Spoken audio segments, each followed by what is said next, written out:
Edwige Chevrillon, la grande interview. Bonsoir à tous, bienvenue dans cette grande interview. Peut-être vous faites partie de ces parents un peu inquiets ce soir avec les premières réponses de Parcoursup. Parcoursup, vous savez, c'est décisif évidemment pour ceux qui sortent, qui terminent leur terminale. Donc peut-être quelques grâces maintenant. Il y aura peut-être la solution ce soir. Bonsoir Grégoire Genet. Bonsoir Edwige, merci de me recevoir. Merci d'être avec nous. Vous avez créé une école. Vous avez fait un parcours assez d'entrepreneuriat. Vous êtes passé par des grandes écoles. On verra ensuite lesquelles. Vous avez été dans la finance et là vous avez créé des écoles, une école et bientôt une autre qui s'appelle Albert School et en fait qui est fait pour les bachelors, les post-bac. Donc peut-être, est-ce que pour vous Parcoursup, vous avez déjà eu des gens qui vous ont dit j'ai pas eu ce que je voulais, je viens chez vous ou au contraire vous faites partie aussi des choix possibles ce soir? Alors l'avantage d'être hors Parcoursup, effectivement, c'est que l'étudiant prend ses décisions quand il le veut. Oui, mais enfin là, ce soir, il sait ce qu'il a et ce qu'il n'a pas. Et donc ce soir, effectivement, c'est un moment charnière. Donc on a des étudiants qui étaient décidés il y a très longtemps et qui se sont déjà inscrits il y a très longtemps.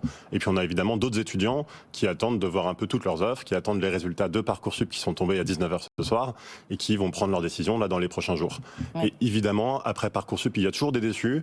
Et puis sur les 611 000 lycéens qui sont sur Parcoursup, dans ces déçus, on sait qu'il y a des étudiants brillants qui peut-être n'étaient pas scolaires ou peut-être n'ont pas eu de chance dans la machine de Parcoursup. Et ceux-là, on veut absolument les récupérer, donc on garde quelques places pour cela. Grégoire Genet, il y a... Alors c'est pas une surprise parce que je vous l'ai dit juste avant d'entrer, vous avez des actionnaires vraiment prestigieux, que ce soit Bernard Arnault, Marc Simoncini et Xavier Niel, qui a accepté de répondre à mes questions il y a une heure tout à l'heure, parce que lui, il investit beaucoup dans des écoles, et je lui avais demandé pourquoi il avait investi dans Albert School. Albert School, c'est une... Vous voulez faire une école, ou l'école, ça existe depuis septembre de la rentrée précédente, là. Vous voulez faire une école qui soit une business dans la tech. Ça veut dire quoi?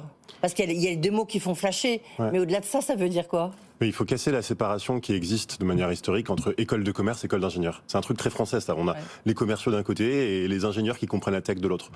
Aujourd'hui, avec la transformation digitale qu'on vit depuis 20 ans, les entreprises ont besoin de salariés, de collaborateurs qui comprennent ce qu'elles font, donc qui maîtrisent les codes de l'entreprise, la finance, le marketing, mais qui maîtrisent aussi la donnée et la tech pour pouvoir accompagner ces entreprises dans leur transformation digitale. Oui, mais c'est quel type d'enseignement? Enfin, c'est quoi? Très concrètement. Parce que, je veux dire, tout le monde et beaucoup de votre génération investissent dans les écoles. Ouais. Donc, ça doit être un bon business, quoi. Il y a la green tech et il y a du tech.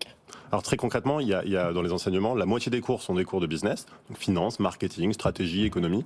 L'autre moitié des cours, c'est des cours de data. Donc il y a des cours de maths et des cours de code. On apprend à programmer en Python et en SQL.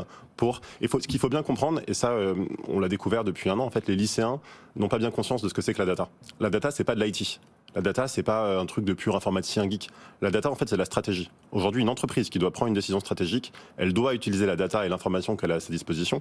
Et donc, il faut des gens qui comprennent les codes de l'entreprise et qui sont aussi capables d'aller exploiter cette donnée, cette information, pour prendre la bonne décision stratégique. On va rentrer un peu plus dans le détail tout à l'heure. Juste, là, vous avez un campus à Paris, dans le 10e arrondissement. Ouais.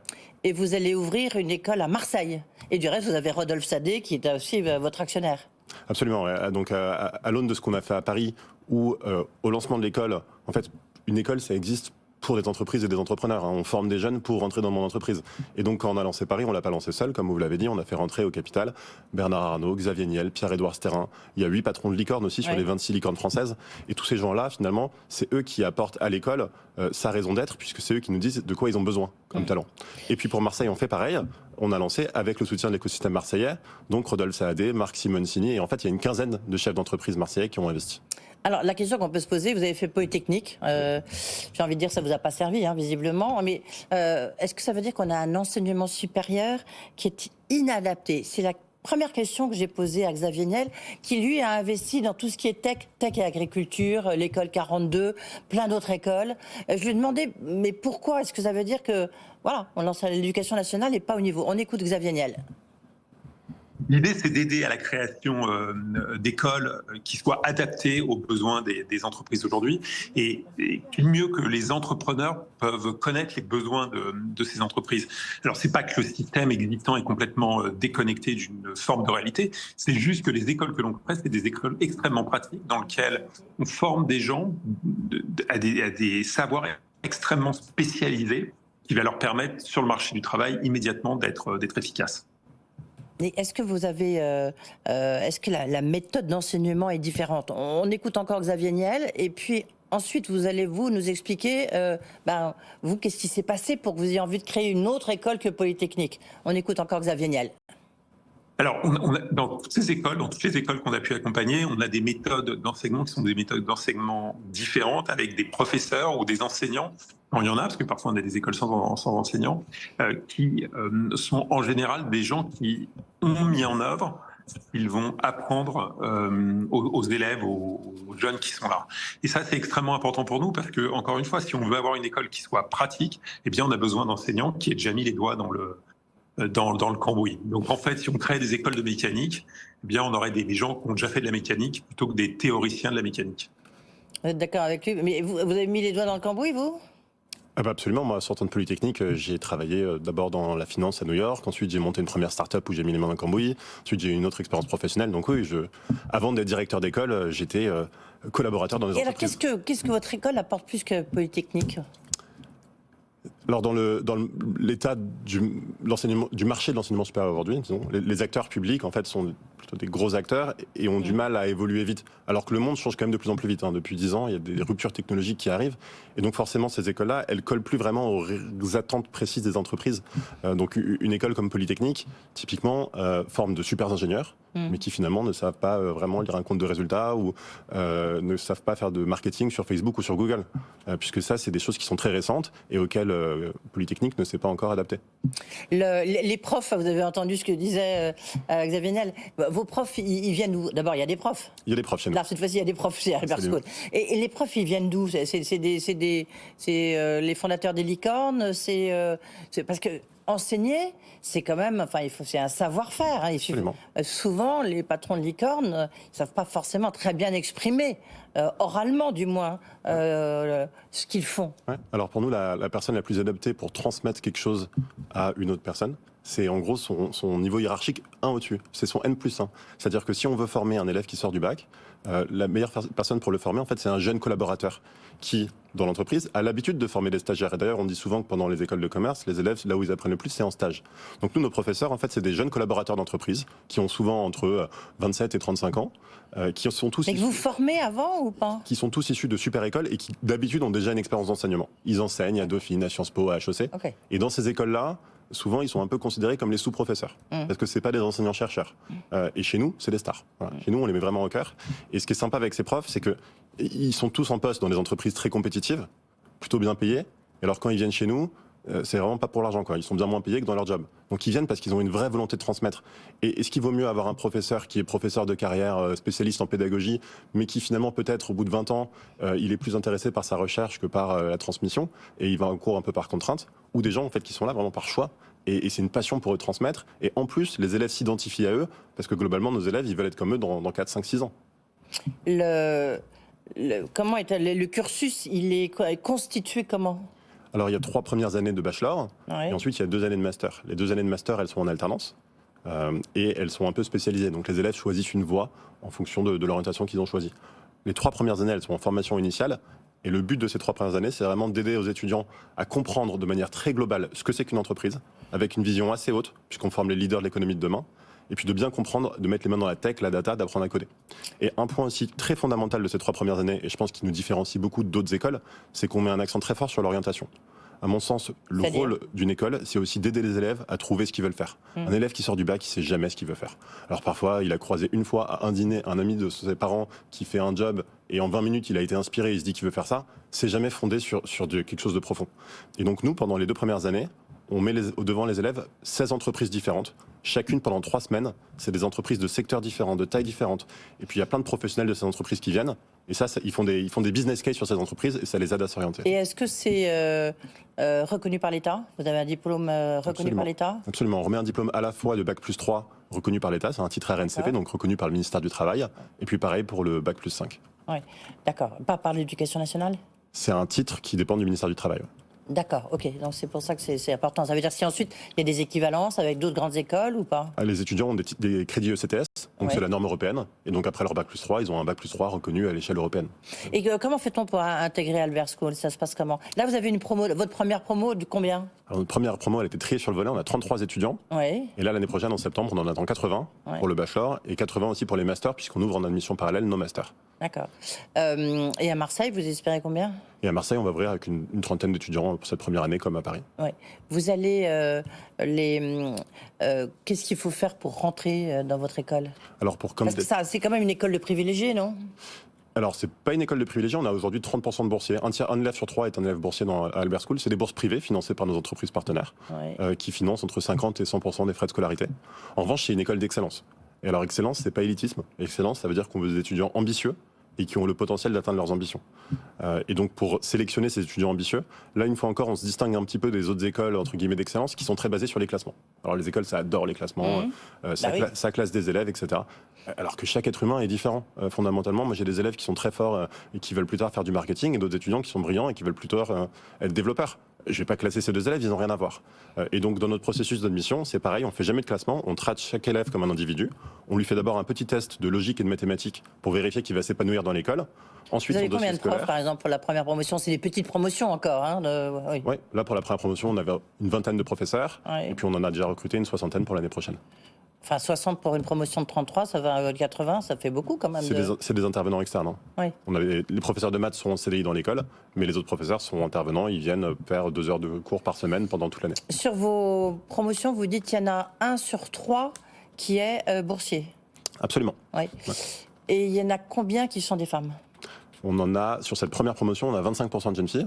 Et puis on cherche à augmenter ça pour la prochaine promotion. C'est évidemment un sujet important et Vous fixez difficile. des quotas à l'entrée, c'est-à-dire parce que vous faites passer des euros. Je crois que c'est assez important. Absolument. Pas pour la rentrée, quoi, comme critère de réussite. Est-ce que vous dites il faut absolument qu'il y ait 50% de femmes? Alors, Est-ce que vous les trouvez? on dit qu'il faut absolument 50% de femmes, mais malheureusement, effectivement, on ne les trouve pas. On ne les trouve pas parce qu'aujourd'hui, premièrement, on reste une école avec pas mal de mathématiques dans notre programme.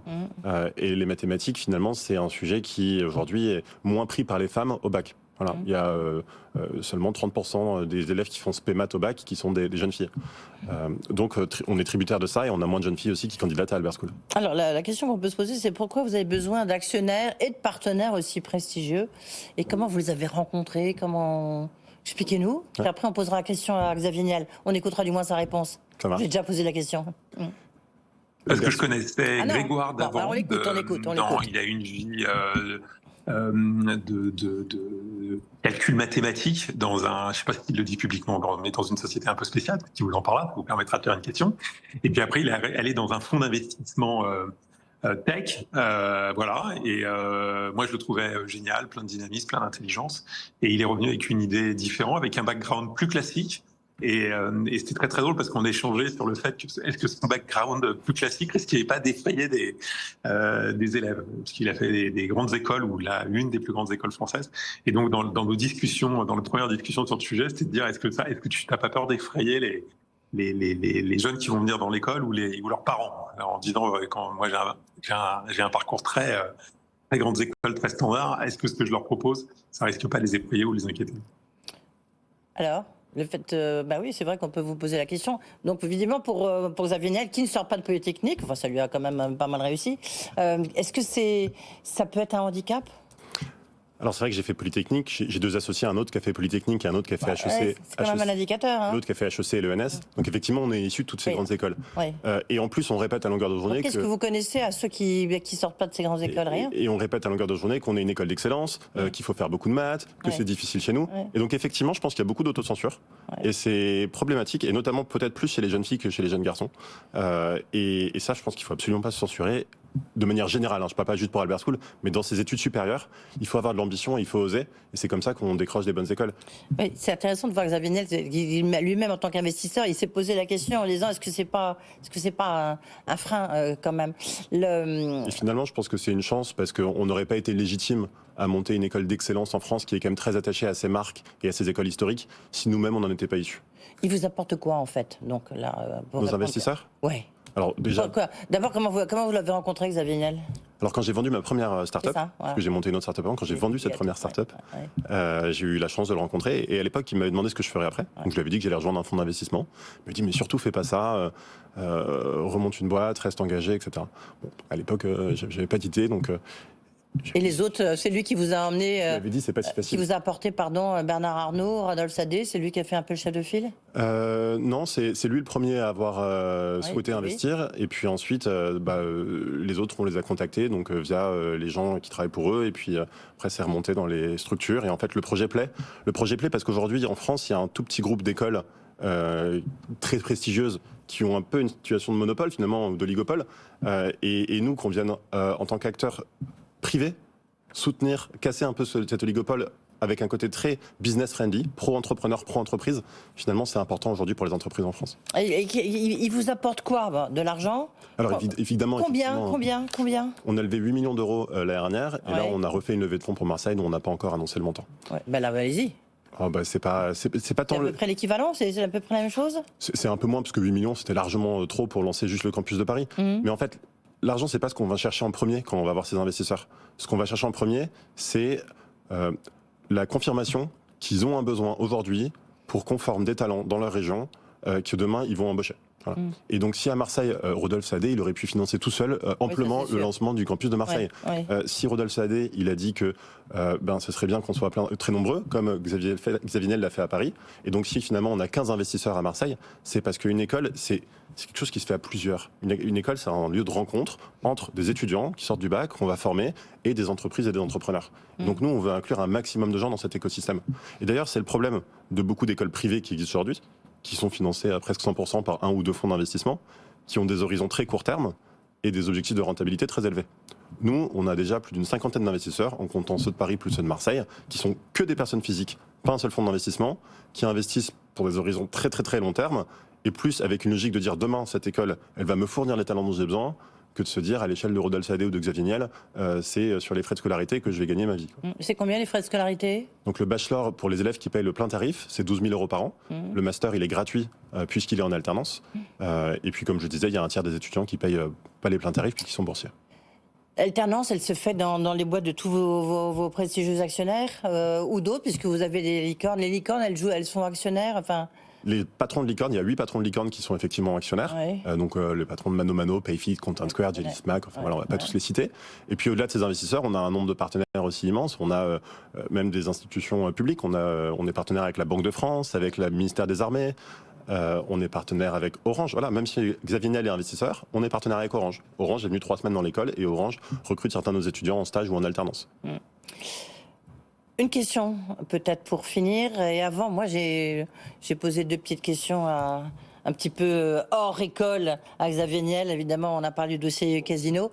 Une question que je lui ai posée, mais je voulais d'abord avoir votre réponse. Est-ce que pour vous, Grégoire Jeunesse, l'intelligence artificielle, on va vers l'extinction, pour reprendre l'expression du patron de GPT, est-ce qu'on va vers l'extinction de l'humanité?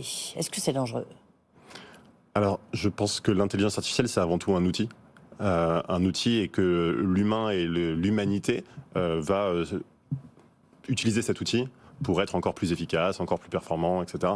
Mais je ne pense pas qu'il y a un danger aujourd'hui à l'état de l'art auquel on est dans l'IA pour l'humanité. Mais vous utilisez ChatGPT chez vous? On s'en sert énormément, on apprend à nos étudiants à s'en servir et on encourage aux étudiants d'apprendre à se servir à ces outils.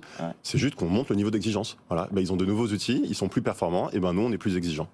Ça c'était votre réponse, on écoute la réponse de Xavier Niel. L'intelligence artificielle est le début de l'extinction de l'humanité. Moi, je crois en Schumpeter.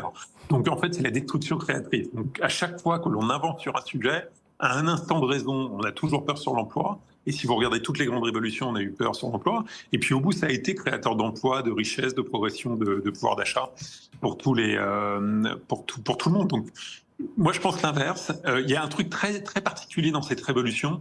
C'est que c'est une révolution qui touche plus les hauts salaires que les bas salaires. C'est-à-dire que globalement, sur un chantier d'ouvrier, lui, l'intelligence artificielle, il n'est pas stressé. Par contre, si j'ai fait 5 ans ou 10 ans d'études, je suis avocat, j'ai fait beaucoup d'études, j'ai le droit d'avoir un stress. Donc c'est pour la première fois une révolution qui touche des personnes différentes et qui peut permettre de donner une forme d'égalité, parce que on est dans un monde dans lequel il y a des gens de plus en plus riches, potentiellement dans le même temps des gens qui ont le sentiment, voire qui sont de plus en plus pauvres, et il y a un fossé qui se crée.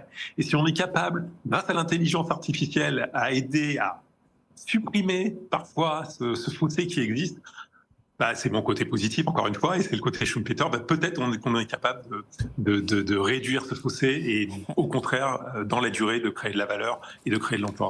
Vous êtes schumpeterien, Grégoire Genès, en conclusion, oui? Absolument. Oui. Je crois beaucoup en la destruction créative. Ouais. Et donc ça, c'est ce que... Enfin, j'espère qu'il n'y a pas trop de destruction dans vos écoles, hein, quand même. Non, mais j'espère qu'on bousculera un peu les autres écoles et que du coup, ça fera la destruction créatrice. Merci beaucoup, Grégoire Genès. Juste avant, pour finir cette grande interview, un petit mot sur Casino. J'imagine que vous suivez aussi beaucoup l'actualité, ça n'a rien à voir. Mais Xavier Niel est très impliqué, évidemment, dans le dossier. Il connaît bien Jean-Charles Naouri, qui a été placé en garde à vue. Je lui ai demandé si ça changeait un peu la donne. D'abord sur Jean-Charles Naouri, qu'est-ce qu'il pensait de cette garde à vue? Réponse de Xavier Niel, assez cash. J'aime beaucoup Jean-Charles Naouri. J'ai eu une relation de quelques années avec lui. On s'est vu régulièrement. C'est quelqu'un que j'aime bien. Donc, quand il y a un jour où tout le monde a envie de taper sur lui, moi, j'ai envie de dire du bien de lui. Donc, j'aime bien Jean-Charles. Voilà. Je trouve que c'est un garçon fantastique qui a fait énormément. C'est des sujets complexes. Voilà. Mais je trouve que ce qu'il a fait, c'est un super parcours et que je rêverais que tous les grands fonctionnaires de ce pays prennent les risques qu'il a pris, soient capables de créer des grands groupes. Peut-être qu'il y a des moments, ça peut paraître plus dur et plus compliqué, mais franchement, voilà. Donc c'est pas aujourd'hui où j'ai envie de dire du mal de Jean-Charles Naouri, mais quand demain il reviendra au top du top, appelez-moi à l'âge. Ce jour-là, j'aurai pas de problème pour vous dire du mal. Voilà, on l'appellera. Assez cash, hein, il apporte bien son soutien, c'est sympa pour Jean-Charles Naouri. Après, je lui ai demandé, ça change la donne un peu sur le dossier, sur le fond, Casino. Sa réponse. Jamais sorti. Je sais que je lis la presse, on rentre, on sort, on rentre, on sort. Je sais pas, on n'est jamais sorti et on a toujours discuté. Et si vous voulez, sur ce dossier-là, moi j'accompagne un super entrepreneur qui est Moez Zouari, qui est un génie, et je pense qu'il est celui qui est au bout à la solution, parce que la solution, elle est industrielle. On peut s'amuser à faire des montages financiers dans tous les sens, mais à la fin, la solution, elle est industrielle. Donc je suis ravi d'être associé avec Moez Zouari dans ce dossier. Je suis ravi d'être associé avec des centaines de milliers d'agriculteurs français au travers du groupe Pindivo, qui a un groupe fantastique. Voilà, moi je suis ravi d'être là avec ces gens-là et de retrouver plein de gens que je connais, mais c'est sympa. Toujours entrepreneur, hein, jusqu'au bout, tout le temps, c'est ça qui... Il est venu donner des cours chez vous ou pas? Ou parler à vos élèves? Il est venu parler à nos élèves à la rentrée dernière et il reviendra certainement l'année prochaine. Là, vous allez lui demander de venir? Absolument. Ouais. Bon. Qu'est-ce qu'il faut vous souhaiter? Eh bien, une belle rentrée, j'imagine. Mais surtout, on pense surtout aux étudiants ce soir qui ont leur résultat de Parcoursup et on leur souhaite de trouver l'école de leur rêve. En l'occurrence, Albert School, c'est ça que vous leur souhaitez? Pour certains d'entre eux, c'est sûr. Oui, pour certains, c'est sûr. Merci beaucoup. En tous les cas, on va suivre ce que vous faites depuis l'ouverture à Marseille. Vous reviendrez nous voir en septembre. Hein. Avec grand plaisir. Ah, voilà. Merci d'avoir été avec nous. Albert School, si vous ne savez pas quoi faire ce soir, après Parcoursup, au moins vous savez où est-ce que vous en êtes. Merci Grégoire Genès. Et puis, à mon avis, il y aura d'autres histoires encore que vous allez ouvrir. Voilà, si vous voulez réécouter cet entretien, vous pouvez le retrouver sur le QR code de BFM Business pour ceux qui nous regardent à la télévision, sinon sur le site de BFM Business en replay. Bonne soirée et tout de suite, évidemment, Tech & Co, François Sorel.